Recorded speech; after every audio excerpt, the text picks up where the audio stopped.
How is everyone doing today? And in this video, we are going to be talking the drip marketing we got last night, which I'm kind of excited for one reason, kind of upset for another reason, because when looking at the drip marketing, we see we are getting Rappa, which I love their design a crap ton. This is by far one of my favorite designs in the game for sure, probably in the top 5 somewhere, and this is just a really good one. Now, the problem I have is she's going to be our 5-star for the next patch, but she's going to be Imaginary Erudition.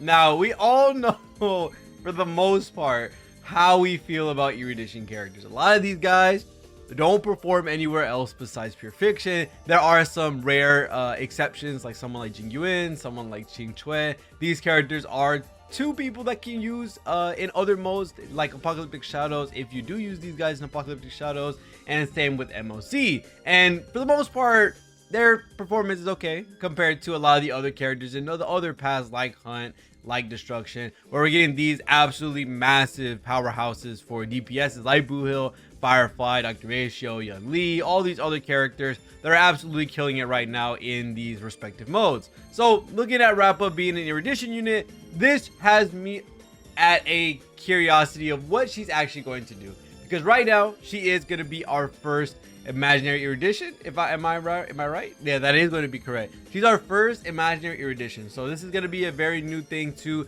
the Erudition class. And not only that, she is coming at a weird time too. We did just get Jade, who a lot of people did not like for the most part in regards to summoning on her, because of her utility as a character didn't really match up to a lot of the other characters in the game at the current moment, because at Jade's own kit, she was kind of taking on the role of a Harmony character and also an Erudition character at the same time.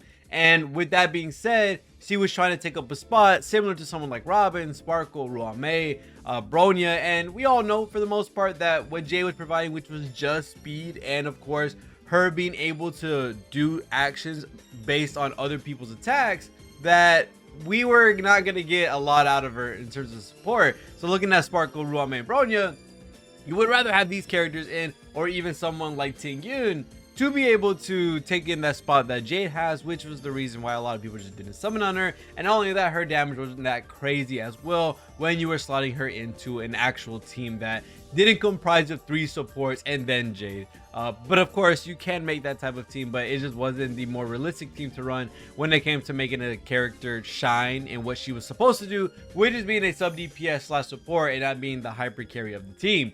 But looking at our first Imaginary Erudition, there are a couple of things they can do with this. One thing is that hopefully we do not get another, and this is the main thing I do not want to see, we don't get another pure fiction only character. That is the one thing that upsets me all the time when it comes to an erudition character coming into the game, is you get put in erudition, boom, you're a pure fiction buy. That's all you can do for the most part. I would like if a character is able to work in multiple different modes, similar to how we saw Yun Li.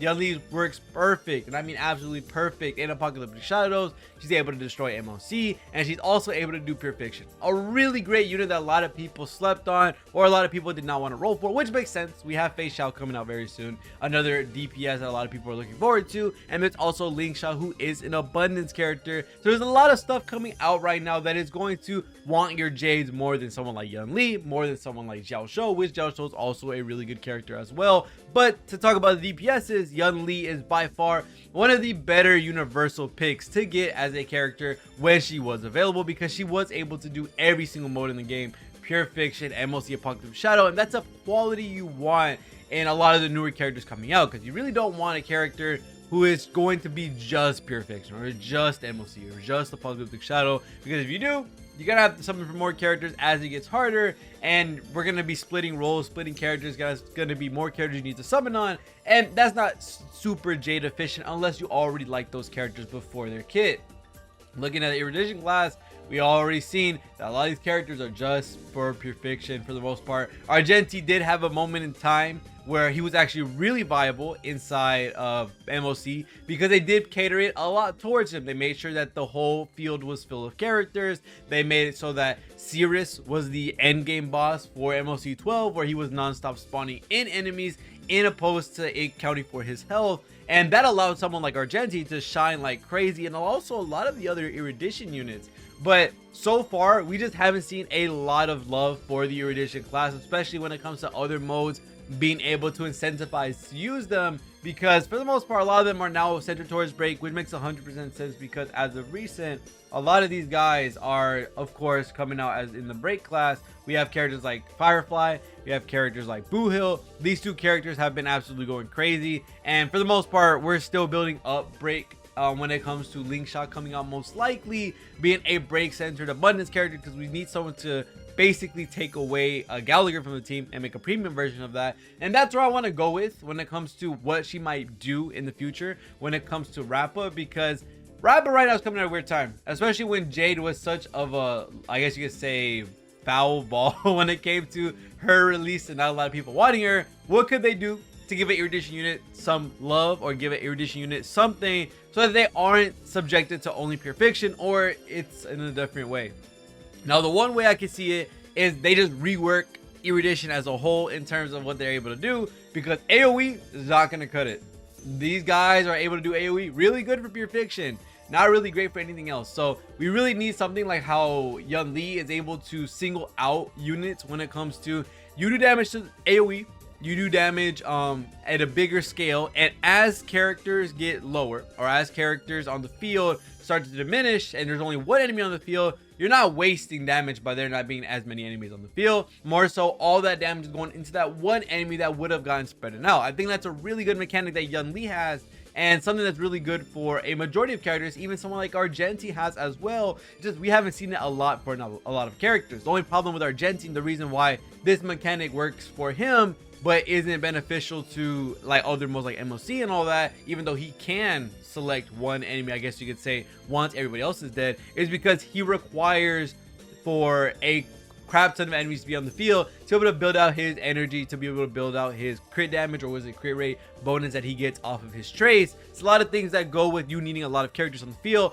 to be able to use Argenti, and that's the problem that holds him back between a lot of the other modes in the game. And then we know Jade just doesn't do enough damage. The supportive ability is not that great compared to a lot of the other Harmony characters. So what can they do besides, of course, doing what I said, which is take Argenti's type of playstyle, take Yun Li's type of playstyle, and make it so that it shrinks and it makes it more focused as you take away a lot of the enemies on the field, which is they quite technically could just make a break centered erudition unit, and that would be something very interesting, not only for the break team for pure fiction, which would be kind of cool for the most part, but if you look at it, having a break erudition character, they can function in the same way that Jade is to erudition, where Jade is actually given a supportive ability while also doing damage. Now, what they could do for, let's say, Rappa, which would make her actually really broken and really useful for someone in the erudition class to finally be taken out of just apocalyptic shadow on a pure fiction, is being able to give, let's say, supportive ability, which is like super break, giving advance forward, anything like that for the team, and then giving break effect as well or something like that. Don't give what Jade was trying to give, which was only the speed and that's it.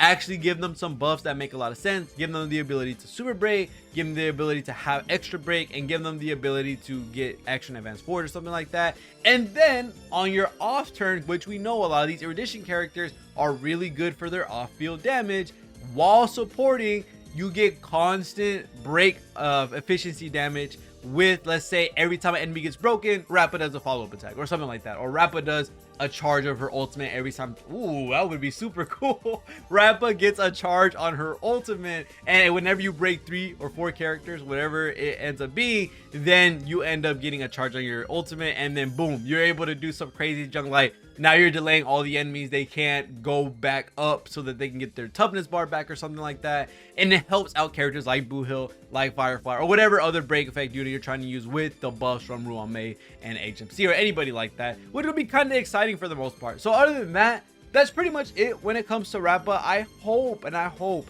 they make it so that she's able to provide value and not just pure fiction, because I know a lot of us already, unless you already have had a lot of these guys leveled up. If you don't, then I can 100% understand why needing more erudition units in the game would help out. But realistically, a lot of players by now are able to not only multitask with a bunch of other units for pure fiction, like Yun Li. I've seen people do it with Firefly. I was able to do it before with Jiggly Yu. Sela is somehow doing it as well. Jin Yuan can do it.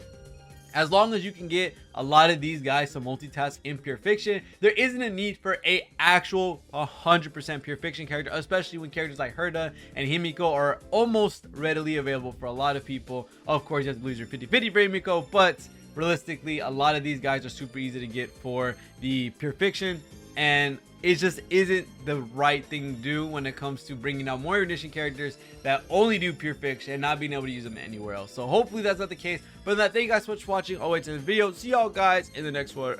Peace.